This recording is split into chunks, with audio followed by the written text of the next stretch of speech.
And looking back at the tape, I said things, I just would ask we slow down with objections and that neither side say things that should not be put on the record in front of the jury. Okay, so objection and a response. Thank you. All right. So as we went through exhibits 348 to 400 yesterday, we stipulated them, but I don't think they were formally admitted, so I just moved for the formal admission now. They're the photographs from the warehouse. Yeah, no objection. Did you receive my email about the sealed record? Yes. Yes, Judge. Okay, so I want to do that not while the jury is waiting, and it won't take much time. Looking for my mistakes. Sorry, I'm looking for my exhibit. Yes.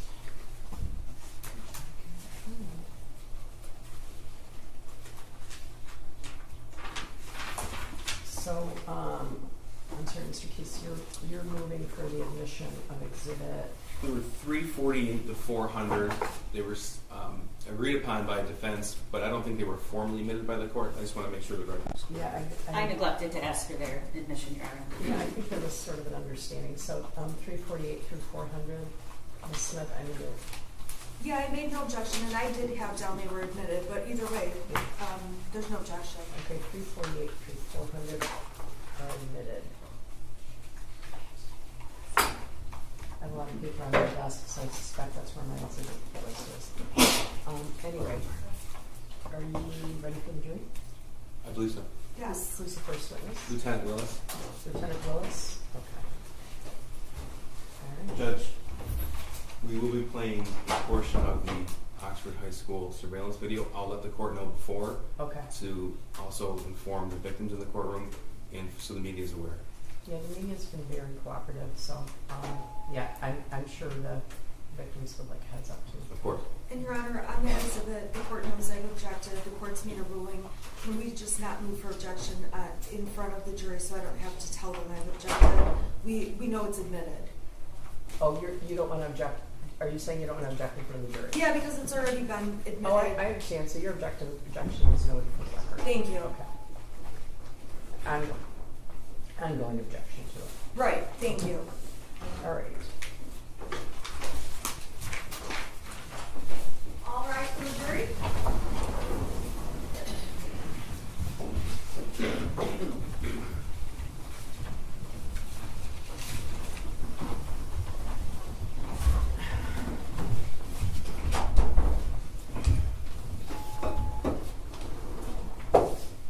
Good morning. You may be seated. Thank you for being so timely. We appreciate you. I'm going to ask the prosecutor who the next witness is. Lieutenant Timothy Willis. Could you raise your right hand? Do you swear or affirm the testimony about the evidence please help you God? I do, Your Honor. All right, please step up, have a seat, and then would you please state your name to the record, start with your name. Timothy Willis, TimothyWillis. Go ahead, prosecutor. Thank you, Judge. I just need to make sure this is connected. Is this on, Judge? What's that? Is this on? That usually is last. That usually is on last. So Thank you. That's all I'm saying. Is the screen on, sir? Yes. Yeah, it's the last thing that was on usually. May I proceed, Judge? Go ahead. Sir, how are you employed? I'm a detective lieutenant with the Oakland County Sheriff's Office. What is a detective lieutenant? My duties include I'm one of two detective lieutenants in the Investigative Forensic Services Division. We offer support services through investigations to our agency and really law enforcement in the region. My duties include the Special Investigations Unit. I'm in charge of that. I'm in charge of the Fugitive Apprehension Team. I'm in charge of the Computer Crimes Unit, and I'm in charge of our Warrants Unit. Okay. And we've heard about the Special Investigative Unit through Sergeant Joseph Bryan. Does that individual work for you as well? He does. Okay, so specifically the Special Investigative Unit, can you tell the jury what they do? So the Special Investigations Unit handles major crimes for our agency. We often get requests from other agencies to assist with their crimes or handle them. These crimes range from high-profile cases, political cases, whatever really they kind of request. Our training is pretty expansive in as much that we handle like larger complex cases. Okay. And how long have you been a lieutenant? Since 2016. Okay. And all told, how long have you been a police officer? I hired in 1996, so I'm approaching 28 years. All right. Sir, I'd like to direct your attention to November the 30th, 2021. Do you recall that day? I do. Were you notified of an active shooter situation at the Oxford High School? I was actually at the prosecutor's office discussing another totally separate matter, and the prosecutor and her chief assistant came in and advised me, was I aware that there was a shooting at the Oxford High School, and I was not at the time. Okay, so you were meeting on a different case completely? Yes. Okay. And do you recall approximately the time that occurred? It was around, understand it was a very difficult time to remember exactly, but it was around 1 o'clock. Okay. And what did you do when you were notified? Prior to that, we had recently had a similar, but it was a false alarm incident at a different school. So my initial thought was this was another one of those, just someone pulled an alarm or something happened. I immediately collected my things. I got up and walked. I made a phone call. For the life of me, I've been trying to remember who I called. I cannot remember. I do remember them telling me it's real. Okay. And when you were told it's real, what clicked in with you? I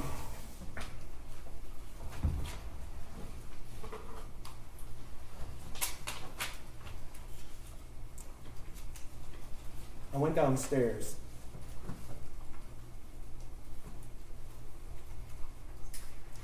Okay. Excuse me. Take your time.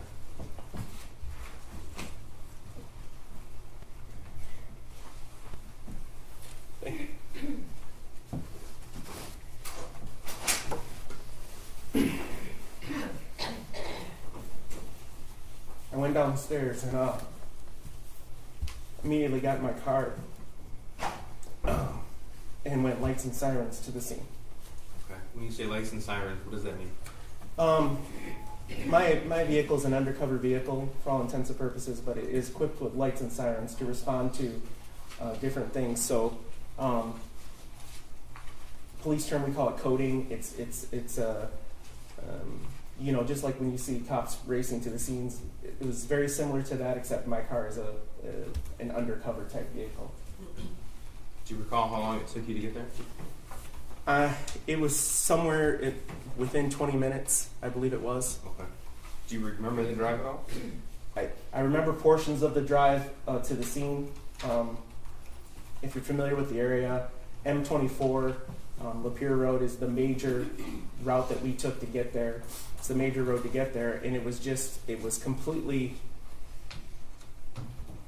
lights, sirens, cars, just flooding northbound on Lapeer Road, and it was chaos. So I'm going to show you what's already been admitted as equals 5. This is a map of the Oxford High School. Can you see that on your screen? I can, sir. Okay. Can you tell me what you observed when you first arrived at the school?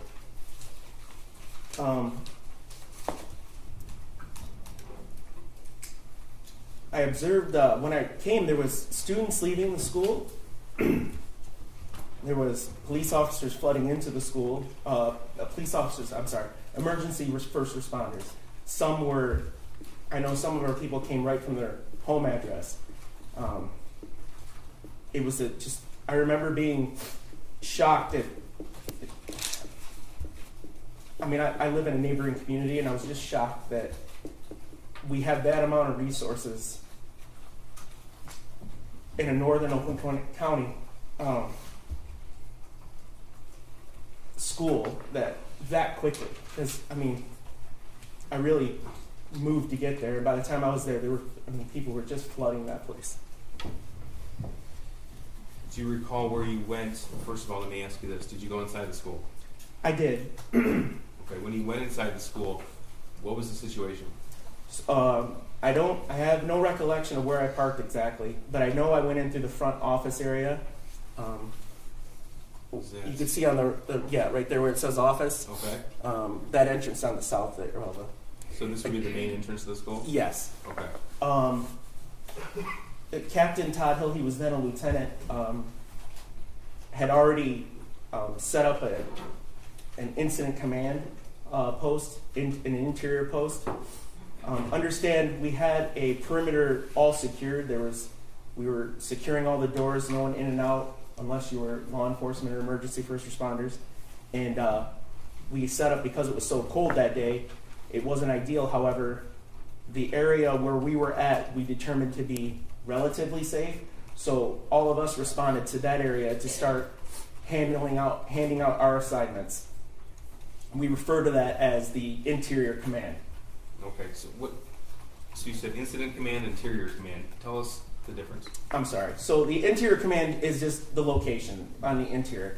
Incident command is where most, if not all, the decisions are made. So at the time, the incident commander, Captain Hill, his focus was casualties, safety and security of the building,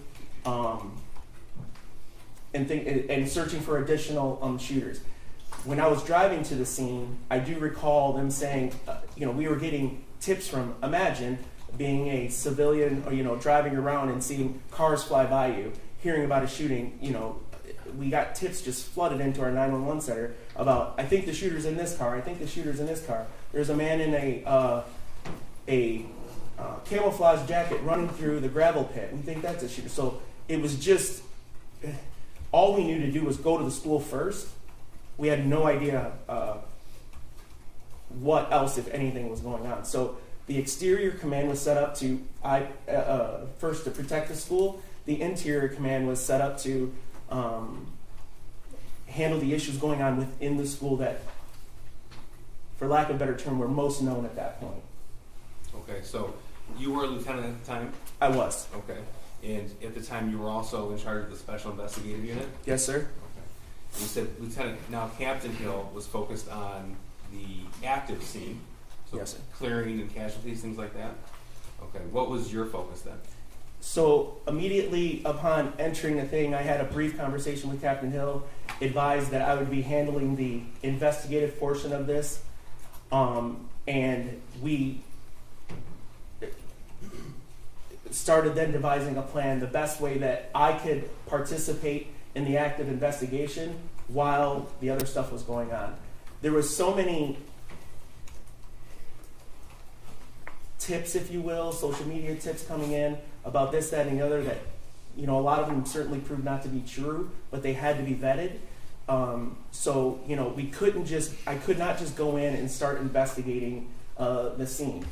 There was several opportunities, i.e. For us to interview. We heard victims were at hospitals that needed to be interviewed. There was obviously tons of staff, personnel, and students still on the scene that we wanted to talk to and discuss and try to figure out what had happened. Okay, so would it be fair to say that it was your responsibility to coordinate this investigative effort? Yes, sir. So my job, that's exactly what my job is. My job is to direct those resources to the follow-up investigation. Would it be fair to say that you are the officer in charge of this case? That's fair to Okay. say. Tell the jury, please, what does it mean to be an officer in charge? So, as I stated earlier, I direct the investigation, meaning identify and attempt to interview, or have my team attempt to interview victims, witnesses. I assist. You saw Bob Catellis up here from the crime lab. Him and I worked together about obtaining what evidence we deemed was going to be necessary for this case. I direct officers, to secure I directed the officers to secure the Crumbley home because we learned where the shooter lived. At the end of that, I comprised the information, and then I turned it over to the prosecutor's office, and then we discuss charging decisions. Okay. And that's what an officer in charge does in every investigation. That's right. That's on this this investigation was not unique to that. We do them with all of ours. Okay. Now, it's fair to say that there was a massive amount of evidence uncovered in this case. Yes. Imagine we estimated approximately 1,700 people in the school that day. They weren't using their lockers. There was backpacks, cell phones, just dropped in. Obviously, they were worried about their safety. So we just had a lot of evidence within the school, not counting, evidence at different hospitals from victims, the shooter's home, things of that nature. Okay. Judge, may I approach the witness? Sure. This is Exhibit 1. We have a stipulation. Yes. Your Honor, we would stipulate to exhibits 1 through 4. 1 through 4. 1 through 4, thank you. 1 through 4 admitted. Sir, I'll just give you all these right here. Okay. One is on top. Yep. Can you tell me, please, what I've just handed you? These are the autopsy protocols for the 4 deceased victims.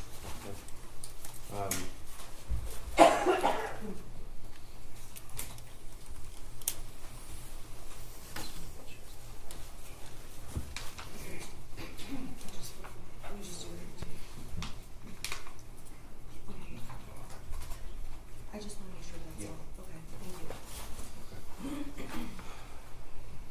Sir, tell us, you've reviewed the autopsy protocol in this case. Yes, sir. Do you know the identities of the victims who were murdered on November the 30th? I do. Okay. I'm going to show you what's been admitted or stipulated to as Exhibit 418. Who is that? That's Hannah St. Juliana, Okay. And how old was she when she was killed? 14. And sir, can you tell us, please, how she was killed? The official cause and manner of death from the autopsy protocol is multiple gunshot wounds, homicide. She was shot in her upper torso, her abdomen, her thighs.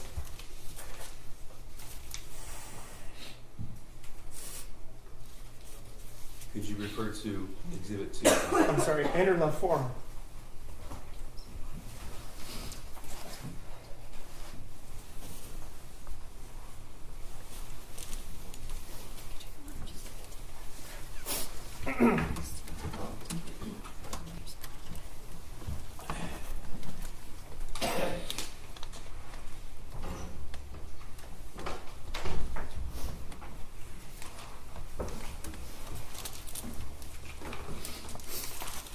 I'm sorry. You don't need to apologize. Referring to Exhibit 2 now.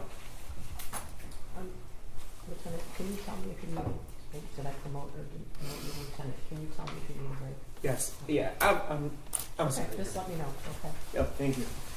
Now, this is People's 419 on the screen. I'm also referring to, this has been stipulated to, also referring to Exhibit 2, autopsy protocol for Madison Baldwin. Sir, how old was she when she was killed on November the 30th? 17 years old. And how did she die? Again, cause and manner of death was gunshot wound to the head. Manner of death was homicide. It was a close contact shot, meaning the firearm was either on or near the victim's head when the trigger was pulled. Referring now to Exhibit 3. That's an autopsy protocol for Justin Schilling, is that right? I think I have Tate Mears through. Justin Schilling's 4. Thank you, Tate Meir. And how old was he when he was killed? Tate Mears was 16 years old. This is Exhibit 420. It's been stipulated to. Tell us, please, how Tate was killed. Again, the cause and manner of death from the autopsy protocol was gunshot wound. Tate had multiple gunshot wounds. Manner of death was homicide. Tate was shot in the back of the head at a further distance. Now, Exhibit 4, sir. And this the autopsy protocol for Justin Schilling. Yes.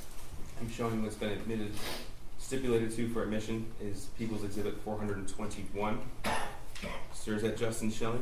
It is How old was he when he was killed? 17 years old. Tell the jury, please, how he died. Justin Schilling, you'll see, well, you'll observe it, but he was cause and manner of death from the autopsy protocol was gunshot wound to the head, homicide. He was also shot at close contact to the back of the head. Sir, were others wounded and suffered gunshot wounds as well inside the school? Yes, Do you know their names? I do. Can you tell us who they are, please? There's Phoebe Arthur, Elijah Mueller, Kylie Osage, Riley Franz, John Asciutto, Aiden Watson, and Molly Darnell, who testified earlier. Thank you, sir. Sir, tell us what happened when you assumed, may I approach? Sure. I'll take those samples, sir. Thank you. Tell us what happened after you assumed the lead of the investigation. So where were you when this happened, and tell us the first thing that you did. So the first thing I did was collect myself because I was pretty overwhelmed, and then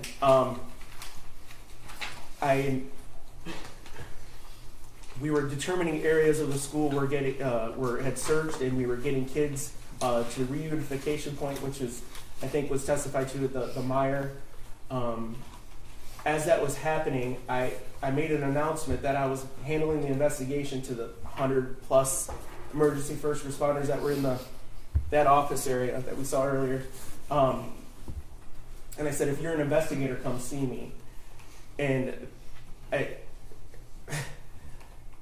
in hindsight, I don't know if it was the most efficient way of doing business because 100 investigators started walking toward me.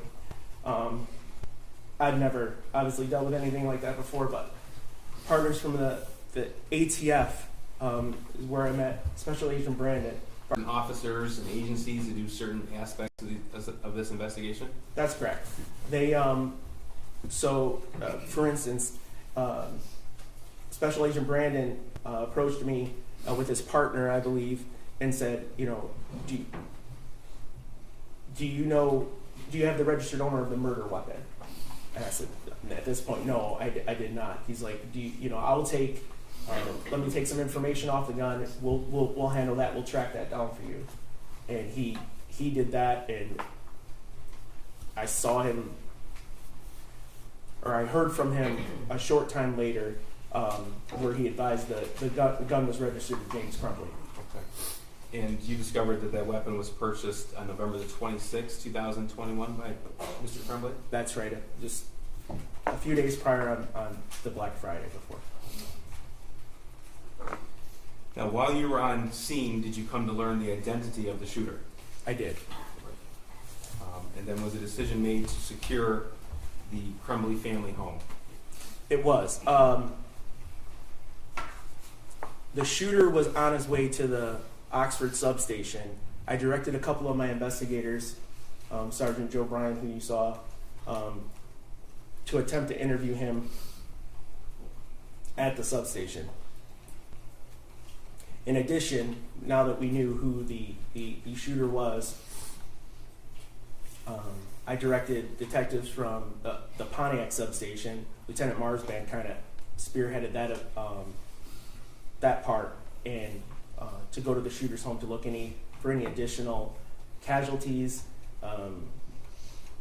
It's not uncommon in a shooting situation where the shooter starts in the home and then goes to the school. So I was concerned about that initially. In a school shooting situation? That's correct. Okay, and you had learned about that in your training?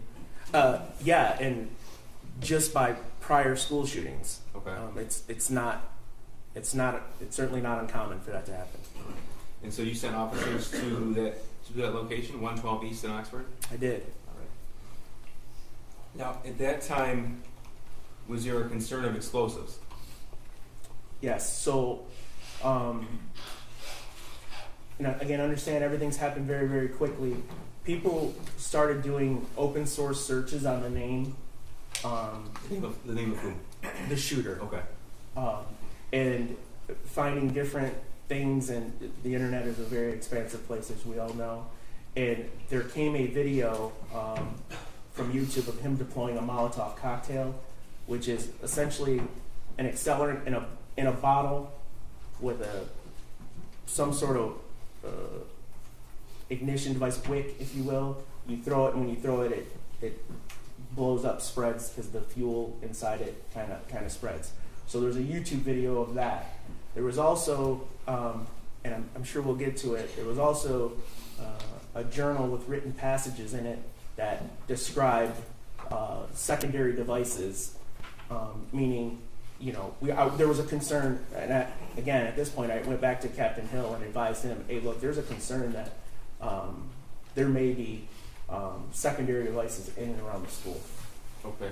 So when that information became known to you as lead investigator, what steps happened next?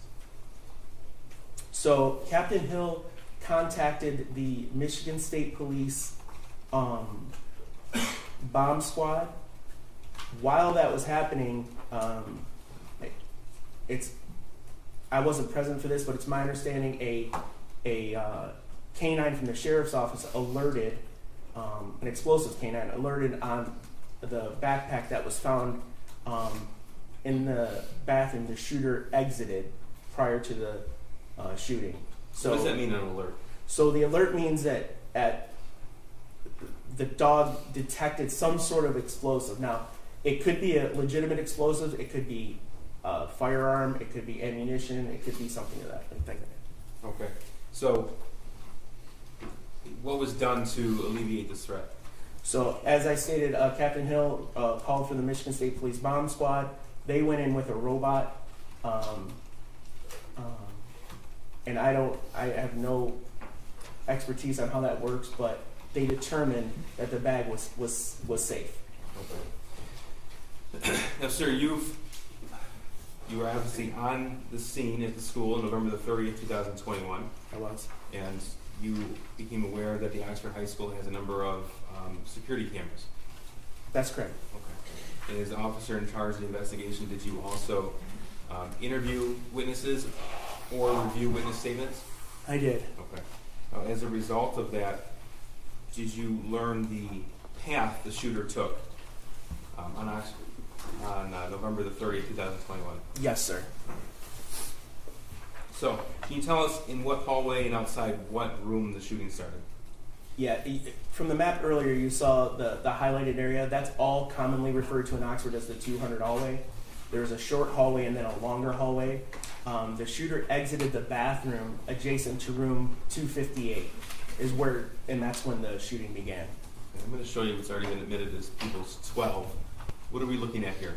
So this is the backpack that the shooter was carried into the bathroom. That was examined for explosives that we found on the scene. And what else do we see in this picture? So you can see that there's some personal effects. There's charging cables. There's a journal. There's a book. Okay. When we reference journal, this is what we're talking about? That's correct. Okay. Now, what of note was discovered on those pages of paper? Not in the journal, but the other pages. Yeah, so there was over 90 loose leaf papers you can see right there. They're different assignments or whatever. And can't hold me to it. Over 50 were had drawings of firearms on them. Now, sir, did you have the opportunity to review that handwritten journal that's depicted in People's 12? Yes, sir, I did. Okay. Describe what that journal is. So the contents, sir, or describe the journal? Both. So the journal was a hardbound leather type journal. Should be in there. You might be able to cut it open. It was there was approximately 22 pages of written information in the journal. It appears from some of the dates that it was written from the back cover to the front. The earlier dates seem to be on the back side, if that makes sense to you. Like I said, it was about 22 pages total in length. Judge, I'm going to mark this for demonstrative purposes only as exhibits, so the record's clear. I believe that's 428, again for demonstrative purposes. I'm sorry, may I please take a look at it? Oh, yes. You can look at it. Is that just the? It's just the hard copy. Okay, thank you.